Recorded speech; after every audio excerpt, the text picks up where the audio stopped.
Haleluya, buatlah suara yang penuh sukacita kepada Allah.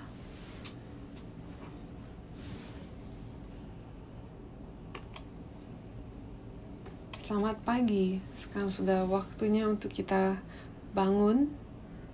Dan terima kasih kepada Kur dan kepada Allah yang telah membuka hati kita untuk dapat membuat suara yang penuh sukacita kepada Allah. Amin. Hari ini adalah pelajaran terakhir dari kitab Imamat, dan sudah 17 minggu ya kami pelajari ini. Dan hari ini, judul khotbah hari ini adalah janji pernikahan. Dan di ayat bacaan kita hari ini adalah bagian awal dan akhir dari pasal terakhir. Tapi sebelum kita membahasnya, coba saya tanyakan kepada kalian suatu pertanyaan. Siapakah Allah kepada kalian? Sosok seperti apa Allah kepada kalian? Apakah Allah adalah seseorang yang kalian sangat kasihi, yang sangat dekat, sangat akrab, sehingga kalian ingin membagi segalanya dengannya, membagi segala pikiran, segala waktu kepadanya?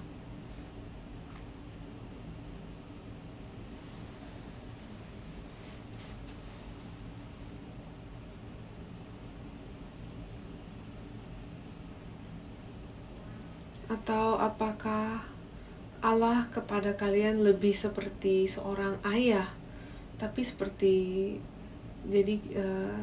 kita mengasihinya, kita menghormatinya, tapi kita tidak begitu nyaman untuk tinggal bersamanya? Atau apakah kepada kalian Allah itu sosok yang kalian percayai, tapi kalian lebih merasa nyaman kalau ada jarak antara kalian? Atau kalian tidak ingin Allah terlibat dalam kehidupan kalian? Atau apakah Allah itu lebih seperti seseorang yang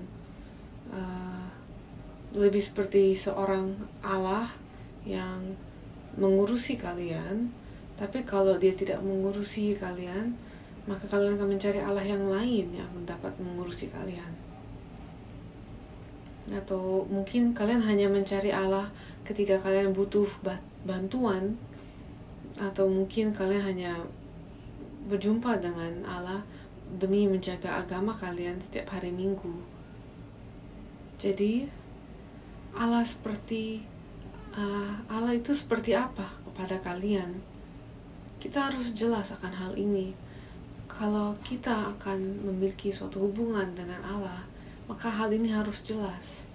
Dan sebagai pasal penutup dari kitab Imamat, Tuhan berbicara soal membuat sebuah nazar, dan dia menyebutnya sebagai pengudusan diri kepada Tuhan. Dan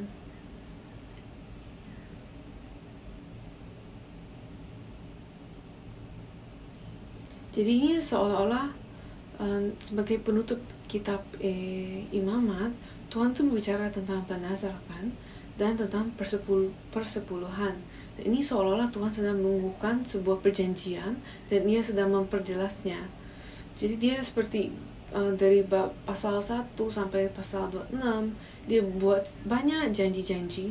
Tapi ini seperti Tuhan bertanya, apakah kalian sudah siap untuk tanda tangan? Apakah kalian sudah siap untuk tanda tangan bahwa kalian akan memberikan diri kalian kepada Tuhan? Ini adalah pasal terakhir di kitab Imamat, dan Tuhan sedang berbicara. Apakah kalian yakin? Apakah kalian jelas? Apakah kalian sangat-sangat yakin akan persetujuan ini?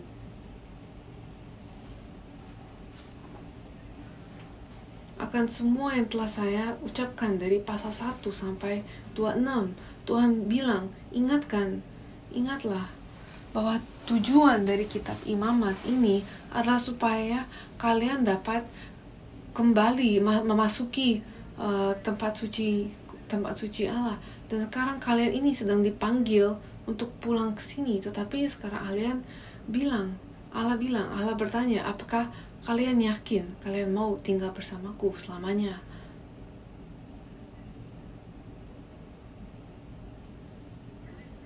Apakah kalian yakin? Apakah kalian siap? Tuhan sedang berbicara soal bagaimana umatnya dapat diselamatkan, dapat dipulihkan kembali ke dalam Taman Eden, ke dalam kamar tidur Tuhan, ke dalam hubungan yang sangat intim dengan Allah. Maka penutupannya ini adalah seperti sebuah janji pernikahan. Saya bertanya-tanya mengapa Allah menutupi kitab Imamat ini yang luar biasa ini dengan 2 topik ini, tentang bernazar kepada Allah dan tentang persepuluhan. Jadi Allah berbicara soal rumahnya, soal pemulihan, tetapi dia menutupinya dengan nazar dan persepuluhan. Dan ini adalah 2 hal yang kita tidak begitu nyaman kan, karena ini berarti apakah ini kedua hal ini, apakah berarti kita harus berkomitmen? Apakah kita harus terikat kepadanya? Banyak orang tidak mau bergereja karena mereka tidak mau bernazar dan mereka tidak mau memberi persepuluhan kan. Tapi tujuan dari kitab Imamat ini adalah supaya bangsa Israel dapat tinggal kembali di dalam rumah Tuhan bersamanya. Dan apa yang Tuhan sedang beritahukan kepada umatnya adalah kita sekarang adalah keluarga. Sama seperti suami dan istri terikat di dalam sebuah perjanjian pernikahan, maka sekarang Allah sedang memperjelaskan dan menegaskan komitmen dan dedikasi Israel untuk hidup bersamanya. Dan janji itu disebut sebuah nazar, dan persepuluhan adalah aspek untuk menjadi satu dan berbagi waktu, tenaga, dan kasih kepada Allah bersama-sama. Sehingga nazar dan persepuluhan adalah sebuah konfesi dari iman kita kepada Allah, akan semua pengakuan iman kita kepada Allah. Suami dan istri mereka bersumpah ketika mereka bernikah, dan nazar itu adalah bahwa mereka akan saling mencintai satu sama lain dan bukan orang lain. Dan ketika kita membuat janji pernikahan, seberapakah yang kalian janjikan? Seringkali pernikahan kita tidak berjalan sesuai keinginan kita, tetapi perjanjian pernikahan kita itu 100% kan. Dan kita tidak memberitahukan satu sama lain bahwa kita hanya memberikan setengah dari kehidupan kita kan, dan setengahnya kita mau kita mau refund. Tapi nggak seperti itu kan janji pernikahan, karena kita memberikan seluruh diri kita kan. Jadi yang terjadi di sini adalah mereka di dalam janji pernikahan adalah mereka bersumpah bahwa mereka hanya akan saling mencintai, dan itu adalah komitmen seumur hidup mereka. Oleh karena itu mereka menjadi milik satu sama lain, dan sebagai hasilnya mereka akan mulai berbagi waktu, uang, hati, dan segalanya mereka bersama-sama. Jadi melalui janji-janji ini, Tuhan sedang membuat suatu perjanjian dengan umatnya, karena ia mencari komitmen umatnya. Dan jangan salah paham, Tuhan tidak memaksakan kita untuk mengikuti semua perjanjiannya. Melalui persepuluhan, Tuhan berkata bahwa kita menjadi satu dan kita berbagi. Meskipun semuanya adalah dari Allah, karena Allah adalah Sang Pencipta, tetapi meskipun semua yang kita miliki adalah dari Allah, tetapi kalau kita berkata, Bapa, kami terdedikasi kepadamu dan kami mau berkomitmen kepadamu, tetapi Allah berkata, Tuhan mengatakan, kalau begitu kalian gunakan 90%, tetapi 10% adalah milikku. Dan banyak orang tidak suka akan ide ini, karena kita merasa kita yang bekerja, jadi uang ini milik kita sepenuhnya. Tapi kita tidak berkata itu kan kepada keluarga kita kan. Apa kita berkata itu kepada istri kita, bahwa semua yang saya dapati adalah milikku sendiri dan kalian tidak boleh sentuh?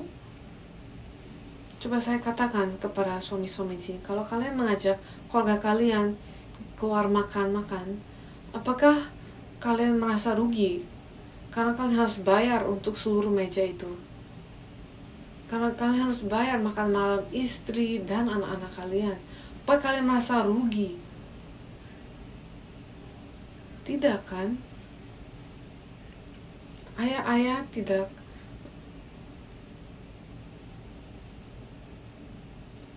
tidak akan meminta anak-anak dan istri untuk bayar kembali biaya makan malam itu kan.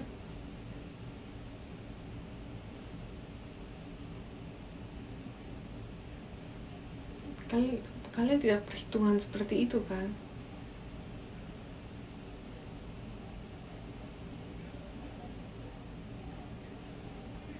Adalah suatu sukacita ketika kita berbagi kan. Jadi ide persepuluhan yang Tuhan lihat adalah bahwa kita adalah keluarga, maka mari kita saling berbagi. Jadi ini adalah kesempatan untuk kita dapat mengekspresikan ucapan syukur kita dan sukacita kita dalam menjadi keluarga Allah, sehingga garis perbedaan itu menjadi hilang. Jadi ini tidak tepat 9 dan 1. Garis perbedaannya tidak seperti itu, karena mau kita memberi 9 atau 5 atau 1, kita adalah keluarga Allah. Jadi inilah suatu pengakuan yang Allah ingini. Jadi coba kita pelajari ini. Apa yang dimaksud dengan nazar? Apa yang dimaksud dengan nazar?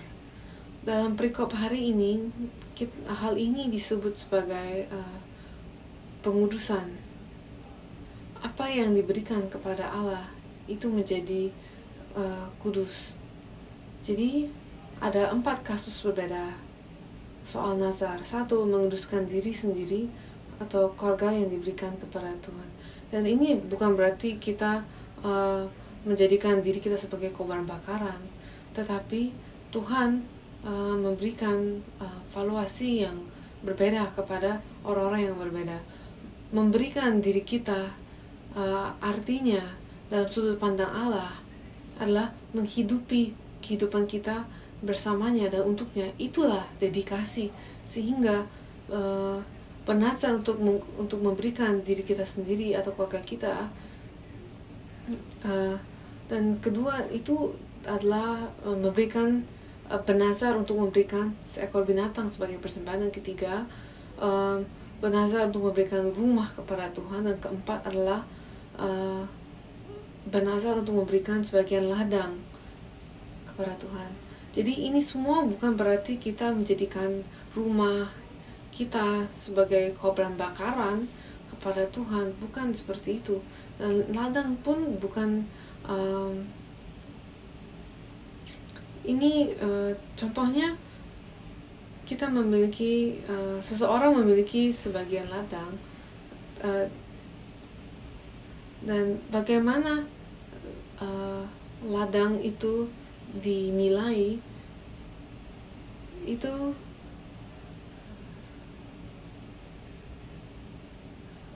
dilihat dari nilai ladang itu dan nilai tanaman di dalam ladang itu.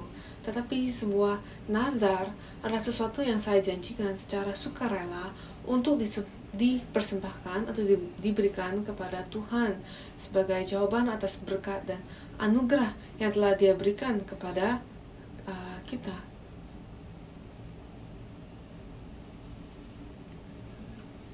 Dan ketika hubungan ini dengan Allah murni dan dengan kasih yang sejati, maka tidak ada yang perlu memaksakan kita.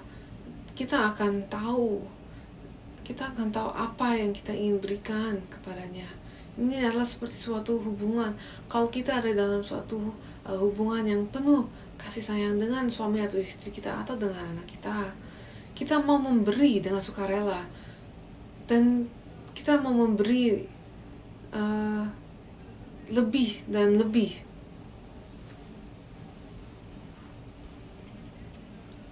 Dan ketika kita memiliki kasih ini dengan sungguh-sungguh, maka kita mau menunjukkannya dengan banyak hal yang berbeda, kan? Dengan berbagai cara kita mau mengekspresikan kasih kita. Apakah kalian pernah mencintai seseorang sampai ke suatu titik di mana kalian sangat ingin mengekspresikan kasih kalian, dan kalian akan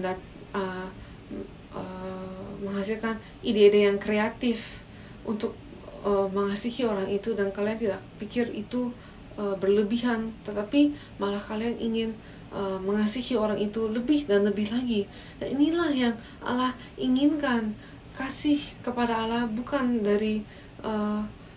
yang mencari berkat Allah, dan bukan dari hati yang takut dan terpaksa, tetapi dengan hati yang sukarela. Tuhan bukan mau mencari hati yang mau lebih banyak berkat lagi, tetapi hati yang karena telah diberkati maka mau mengucap syukur kepada Allah. Jadi bukan karena Tuhan mengharuskannya. Dan semua yang diberikan kepada Tuhan itu menjadi kudus. Jadi ketika kita memberikan diri kita kepada Tuhan, maka kita menjadi kudus. Jadi kalau kalian mau menjadi kudus, kalian harus memberikan diri kalian, seluruh diri kalian. Tapi tujuan memberi bukan seperti ini di sini. Tetapi apa yang telah saya ikrarkan, saya harus tepati. Karena berjanji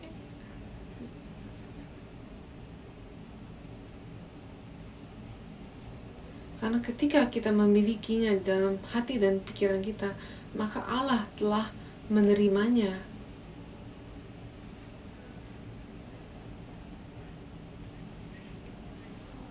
Dan kita kalau lagi bersemangat, kita tergesa-gesa untuk membuat janji dan nazar, dan kita menyesal, kan? Dan Tuhan tahu, maka Tuhan bilang, hati-hatilah dengan apa yang kalian nazarkan, karena kalau kalian sudah menjanjikan hal itu, maka Tuhan akan berpegang kepada hal itu. Maka Tuhan bilang, hati-hatilah dengan apa yang kalian akan ucapkan, akan apa yang kalian janjikan. Kita lihat di Ulangan 23 ayat 21-23 dikatakan, apabila engkau bernazar kepada Tuhan Allahmu, janganlah engkau menunda-nunda memenuhinya, sebab tentulah Tuhan Allahmu akan menuntutnya daripadamu. Dan tidak menazar dan tidak menepatinya, dan sampai kita dapat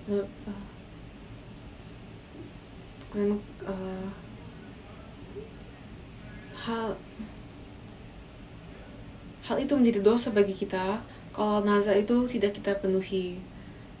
Dan kita lihat, tetapi apabila engkau tidak bernazar, maka hal itu bukan menjadi dosa bagimu. Sehingga di sini kita lihat bahwa Tuhan berkata, lebih baik kalian tidak berjanji dan tidak melakukannya daripada kalian berjanji dan tidak melakukannya. Jadi Allah sedang adil dengan kita di sini. Kalau seperti ini tidak ada yang akan mau bernazar kepada Tuhan, kan? Karena kita semua takut, kan? Tapi arahnya tidak seperti itu. Arah Tuhan bukan ke arah situ. Coba saya tanyakan, kalian yang menganggap diri kalian seorang Kristen yang sejati yang sangat mengasihi Allah, apakah kalian seorang Kristen sejati yang sangat mengasihi Allah? Coba saya tanyakan suatu pertanyaan kepada kalian. Apakah lebih mudah? Coba saya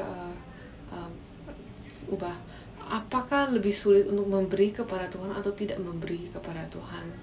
Apakah lebih sulit untuk memuji Tuhan atau tidak memuji Tuhan? Apakah lebih sulit untuk tidak percaya kepada Tuhan atau untuk percaya kepada Tuhan?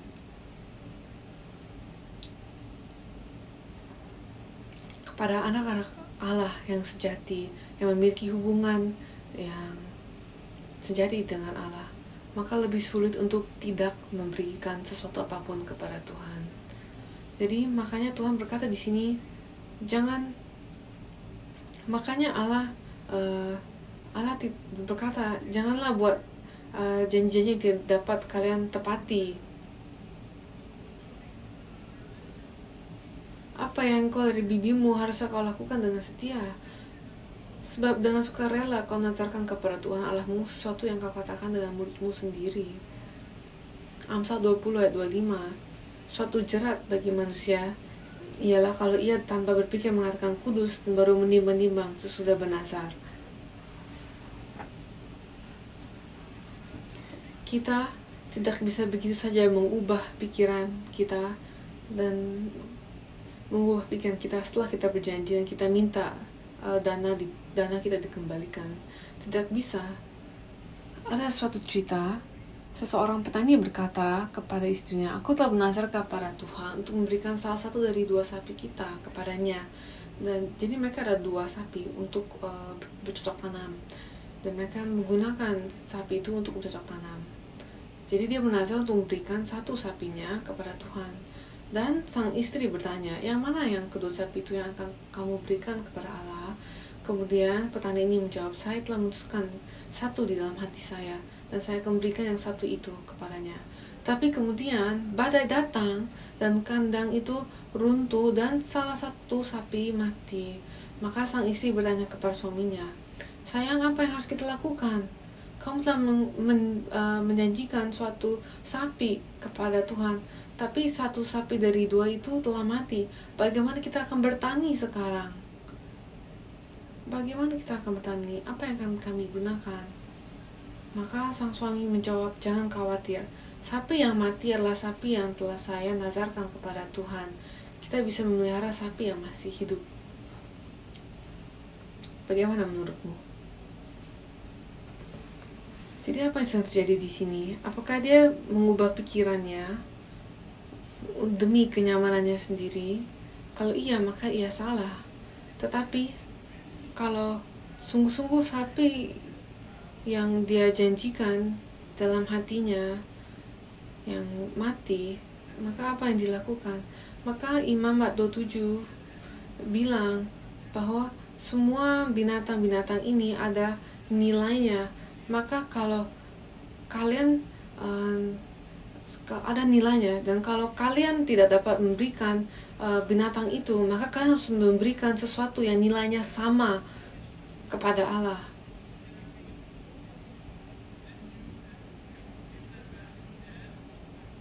Kalian harus memberikan yang lain yang nilainya sama dan ditambah 1/5. Dan cobalah kita aplikasikan hal itu kepada diri kita sendiri. Kita terdedikasi kepada Allah di Taman Eden, tetapi ada sesuatu yang merusak hal itu, sehingga kita menjadi persembahan yang tidak sempurna. Dan maka harus ada orang lain yang memberikan persembahan itu dan membayar nilai itu disebut sebagai penebusan. Berapa nilainya? Tuhan telah menaruh di pikiran di atas tubuh kita suatu nilai.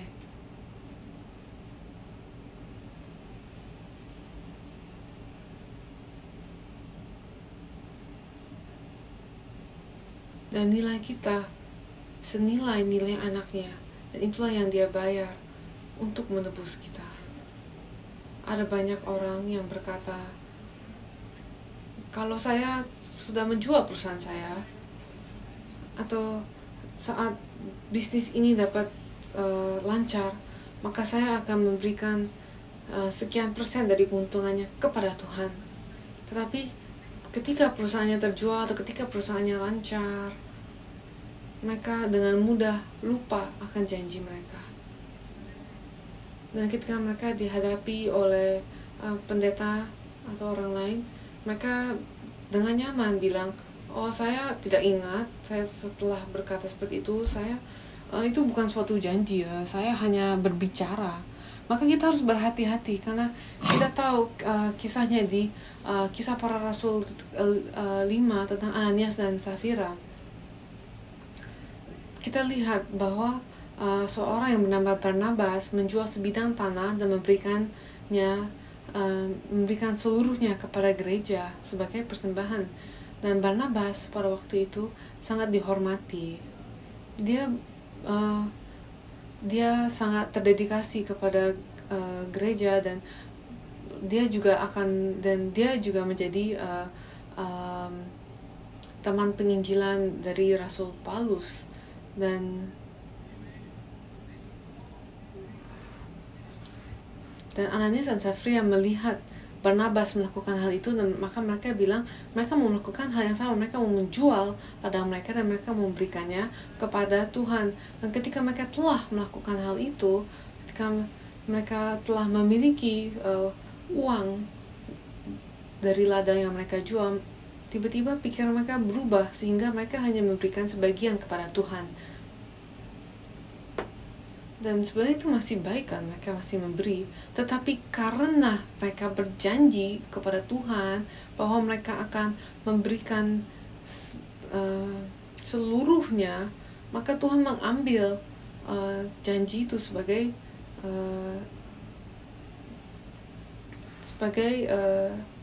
janji.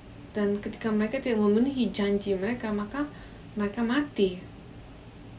Dan Tuhan bilang itu karena kalian bohong kepadaku, kalian membohongi Roh Kudus. Dan cerita ini menunjukkan kepada kita betapa pentingnya kita, betapa beratnya dan pentingnya ketika kita membuat suatu janji kepada Tuhan. Tapi apa yang penting dari kisah ini untuk pemahaman kita adalah bahwa nazar-nazar kita tidak terbatasi oleh hal-hal yang fisik atau materi saja. Janji yang paling penting, yang sangat penting kita ucapkan adalah tentang kehidupan kita kepada Tuhan.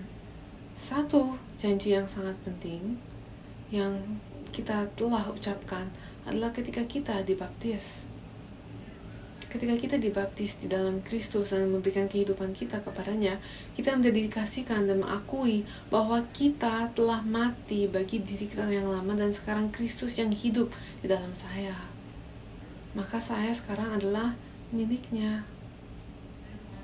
Kita adalah orang-orang yang telah dilahirkan kembali di dalam Yesus Kristus, dan dengan demikian hidup baru kita adalah miliknya.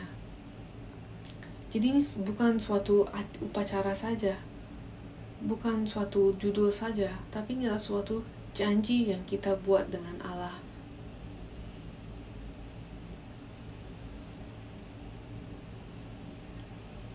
Kita membuat janji bahwa kehidupan kita adalah miliknya.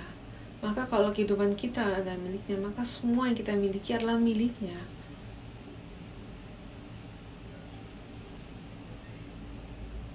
Kita yang telah ditentukan dan telah dipilih sebagai penatua atau sebagai pendeta atau pemimpin, kita telah membuat janji kita kepada Allah.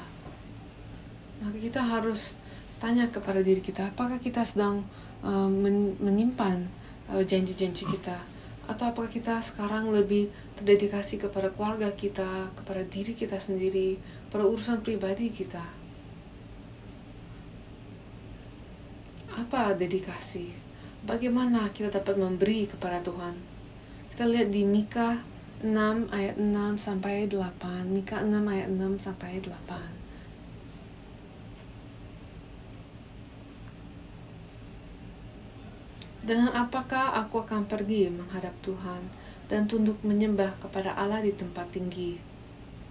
Akan pergikah aku menghadap Dia dengan korban bakaran, dengan anak lembu berumur 1 tahun? Berkenankah Tuhan kepada ribuan domba jantan, kepada puluhan ribu curahan minyak, akan ku persembahkan ke anak sulungku karena pelanggaranku, dan buah kandunganku karena dosaku sendiri. Hai manusia, telah diberitahukan kepadamu apa yang baik, dan apakah yang dituntut Tuhan daripadamu, selain berlaku adil, mencintai kesetiaan, dan hidup dengan rendah hati di hadapan Allahmu.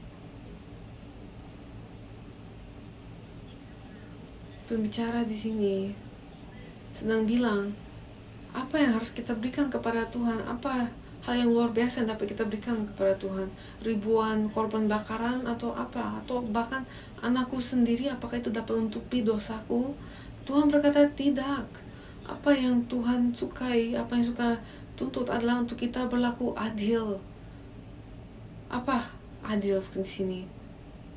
Keadilan di sini bukan soal keadilan sosial, tapi keadilan di sini adalah mengikuti firman Tuhan dan mencintai kesetiaan dan hidup dengan rendah hati di hadapan Allahmu.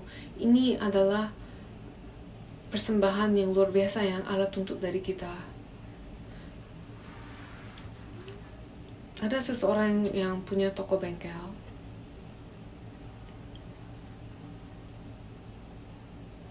Dan dia bilang, oke. Tapi ketika dia telah dibaptis, dia berkata, sekarang sebagai orang Kristen, saya perlu berubah. Saya perlu mengubah gaya hidupku. Saya harus berbeda dari kehidupan saya sebelum dibaptis. Sehingga dia memutuskan untuk berhenti bercurang. Dia mau menjalankan bisnisnya dengan kejujuran. Sebelumnya dia suka mencurangi orang-orang supaya ia dapat mendapatkan lebih banyak untung lagi. Tapi setelah dia dibaptis, dia tidak bercurang lagi dalam bisnisnya. Dia berbisnis dengan jujur dan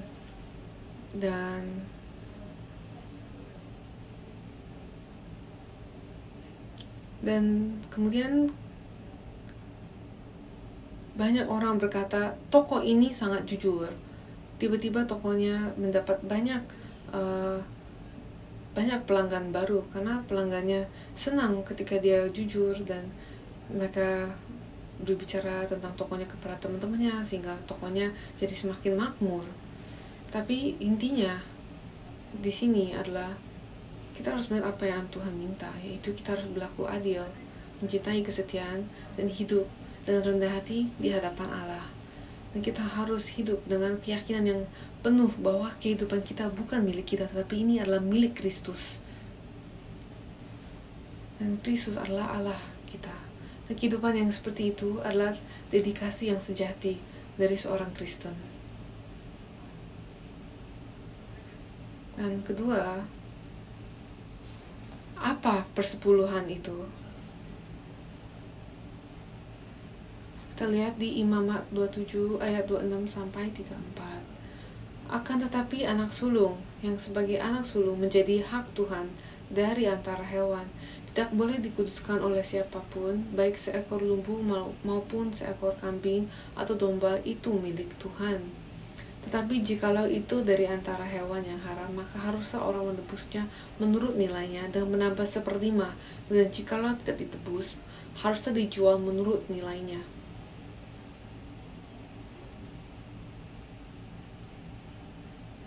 Jadi Tuhan adalah pencipta dan dia menciptakan seluruh alam semesta. Dan karena dia kita dapat mendapatkan anugerah untuk terus hidup. Dan sadar akan hal ini, itu pun alasan yang cukup untuk terus mendedikasikan diri kepada Tuhan. Dan Tuhan telah memberikan kepada kita suatu petunjuk, suatu metode untuk dapat mengingatkan diri kita akan kehadiran dan arti penting Allah di dalam kehidupan kita. Di dalam perjanjian lama, umat Tuhan memiliki tanda pada bagian tubuh mereka yang membedakan mereka sebagai umat Allah. Dan zaman itu adalah sunatan. Ketika mereka disunat, itu berarti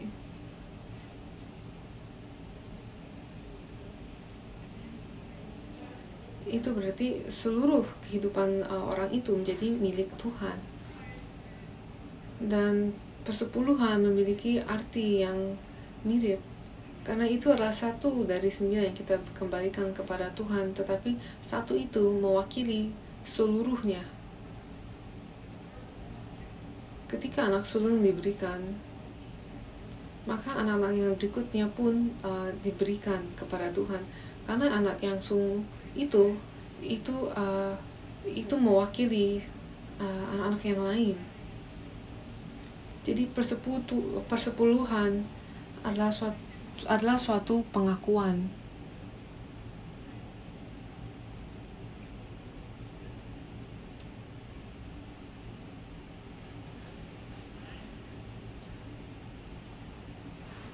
Ketika kita memberikan 1, yang 9 pun diberkati.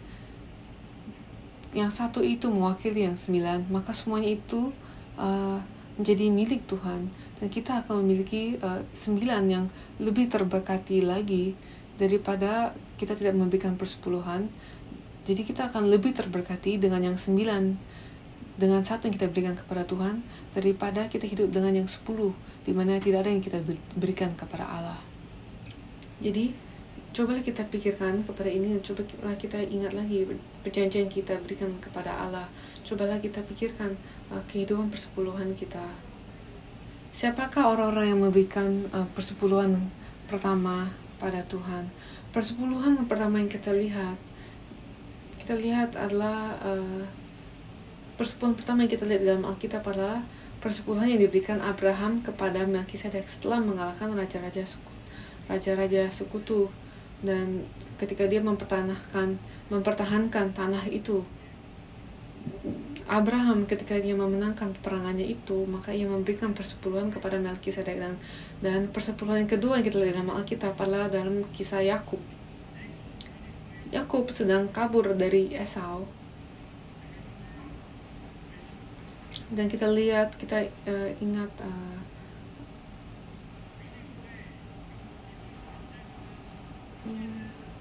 ketika Yakub kabur, dia merasa dicurangi dan dia merasa sangat kesepian.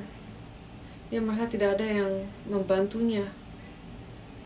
Dia menerima janji yang luar biasa, tetapi dia tidak menerima berkat apapun. Dia hanya menerima janji, dan maka pada saat itu Allah menunjukkan dirinya kepadanya dan saat itu Yakub mendengar suara Tuhan berkata, Yakub, aku akan menyertaimu. Kemanapun kamu akan pergi, aku akan menyertaimu. Dan itu adalah suatu konfirmasi yang sangat luar biasa baginya. Dan dia sangat terberkati oleh konfirmasi Allah itu, bahwa batu yang dia gunakan sebagai bantalnya, dia gunakan untuk mendirikan suatu mezbah, dan dia memberikan suatu korban bakaran kepada Tuhan. Dan dia berjanji di saat itu, Tuhan, aku akan memberikan kepadamu persepuluhan, karena persepuluhan itu berarti bahwa sebagian yang kau miliki adalah milikmu, dan aku memberikan kepadamu karena aku tahu bahwa engkau akan selalu menyertaiku. Dan ini ada di Kejadian 14 ayat 20 dan Kejadian 28 ayat 20 sampai 22.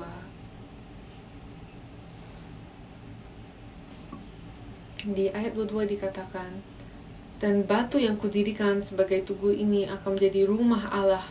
Dari segala sesuatu yang engkau berikan kepadaku akan selalu kupersembahkan 1/10 kepadamu. Makanya batu ini disebut Betel. Betel itu berarti rumah Allah.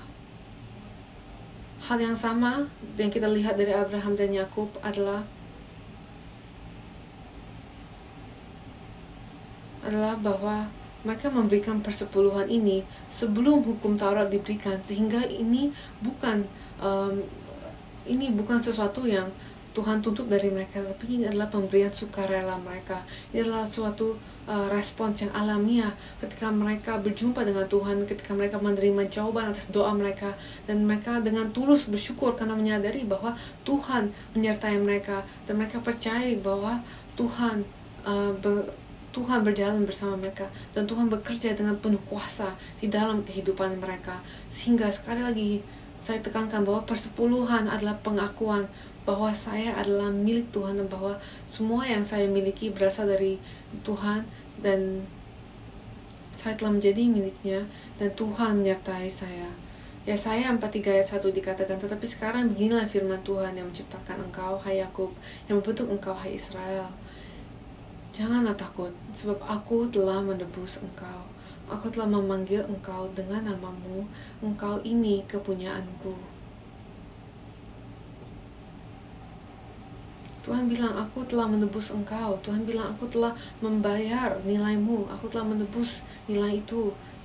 Sehingga sekarang engkau adalah kepunyaanku. Amin. Dapat kita berkata kepada Allah, Tuhan, aku ini milikmu. Amin. Jadi tema dari kitab Imamat adalah pesan Allah, yaitu kamu adalah milikku dan aku adalah milikmu. Kiranya kita dapat mendengar hal itu di dalam kehidupan kita, apapun yang sedang kita lalui. Sama seperti Yakub, mungkin kita sedang dalam pelarian, tapi Tuhan bilang, meski di sana, aku tetap menyertaimu. Kemanapun kamu pergi, aku menyertaimu.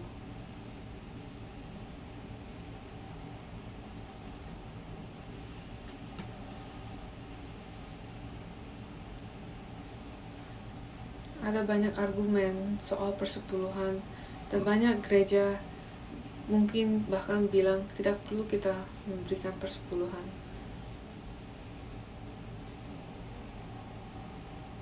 Tapi saya tidak akan berbicara seperti itu. Kita lihat di Lukas 11 ayat 42. Ini Yesus yang sedang berkata-kata. Yesus yang sedang berkata-kata. Kita lihat Lukas 11 ayat 42. Tetapi celakalah kamu, hai orang-orang Farisi, sebab kamu membayar persepuluhan dari selasi, inggu, dan dari segala jenis sayuran, tetapi kamu mengabaikan keadilan dan kasih Allah. Yang satu harus dilakukan dan yang lain jangan diabaikan.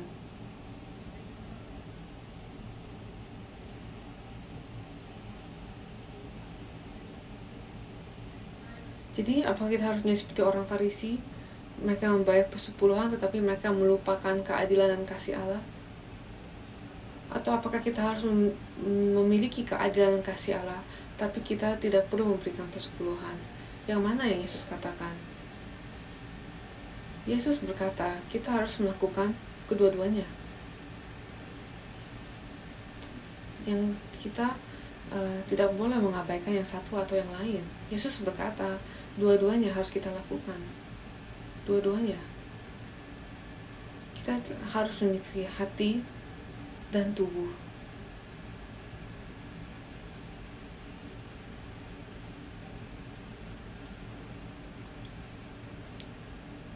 Bukan pemberian fisik yang Tuhan minta. Bukan ucapan bibir kita yang Dia minta.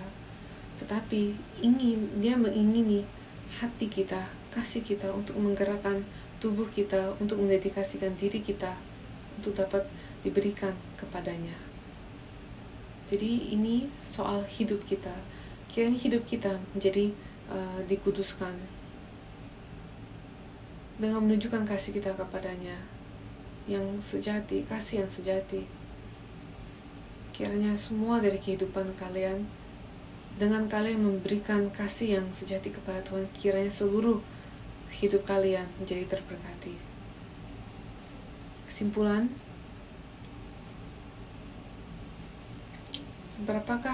seberapa dekatkah saya dengan Allah? Dan hubungan seperti apa yang saya inginkan dengan Allah? Dua pertanyaan ini, biarlah ini menjadi kesimpulan. Mari kita berdoa. Allah Bapa, kami mengucap syukur kepadamu karena kami percaya bahwa Engkau telah menebus kami dan Engkau telah memberikan kepada kami kehidupan yang baru ini. Dan Bapa, kami telah berjanji dan kami telah mengakui kasih kami kepadamu. Bantulah kami sekarang untuk dapat memenuhi setiap janji kami dengan melakukan keadilan sesuai dengan firman-Mu yang memiliki kasih kepadamu. dan dengan mengikuti perintah-perintah-Mu. Bapa, kami berdoa supaya Engkau terus berbicara kepada umat-Mu, mereka yang di sini dan mereka yang tidak dapat hadir di sini. Semua anggota gereja Sion dan keluarga-keluarga mereka, tolong Bapa, berbicaralah kepada hati mereka dan bantulah mereka untuk dapat sadar bahwa mereka adalah milik-Mu dan bahwa Engkau tidak akan meninggalkan mereka. Bapa, bantulah kami untuk dapat memasuki kasih penuh damai sejahtera dengan-Mu, dan bantulah kami untuk dapat memahami kasih-Mu, dan bantulah kami untuk dapat mengekspresikan kasih kami kepadamu. Dalam nama Tuhan Yesus kami berdoa mengucap syukur. Amin.